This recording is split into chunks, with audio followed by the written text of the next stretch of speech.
ਉਹ ਕਹਿੰਦੇ ਨੇ ਕਿ ਭਰਜਾਈ ਪੰਜਾਬ ਦਾ ਐਡਾ ਖੂਬਸੂਰਤ ਲਫ਼ਜ਼ ਆ, ਐਡਾ ਅਜ਼ੀਮ ਰਿਸ਼ਤਾ ਵਾ, ਐਡਾ ਮੁਤਬਰਕ ਰਿਸ਼ਤਾ ਵਾ, ਜਿਹਦੇ ਵਿੱਚ ਦੋ ਤਕੱਦਸ ਵਾਲੇ ਰਿਸ਼ਤੇ ਰੁਕੇ ਹੋਏ ਆ।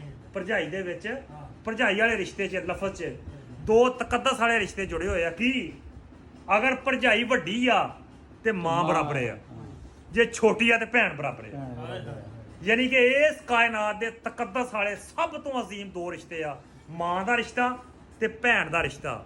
ਇਹ ਦੋਵੇਂ ਭਰਜਾਈ 'ਚ ਲੁਕੇ ਹੋਏ ਆ। ਕਿਆ ਬਾਤ। ਜੇ ਭਰਜਾਈ ਵੱਡੀ ਤੇ ਮਾਂ ਬਰਾਬਰ ਆ, ਜੇ ਛੋਟੀ ਆ ਤੇ ਭੈਣ ਬਰਾਬਰ ਆ। ਉਹ ਜਿਹੜੀਆਂ ਮਾਵਾਂ ਵਰਗੀਆਂ ਸੀ ਹੁਣ ਉਹ ਭਰਜਾਈਆਂ ਜਾਂਦੀਆਂ ਰਹੀਆਂ। ਤੇ ਕਿਸੇ ਹਾਲ ਵਿੱਚ ਸ਼ੁਕਰ ਨਹੀਂ ਕਰਨਾ, ਕਿਹਨੇ ਸਬਕ ਪੜ੍ਹਾ ਦਿੱਤਾ ਏ। ਕਿਸੇ ਹਾਲ ਵਿੱਚ ਸ਼ੁਕਰ ਨਹੀਂ ਕਰਨਾ, ਇਹ ਕਿਹਨੇ ਸਬਕ ਪੜ੍ਹਾ ਦਿੱਤਾ ਏ।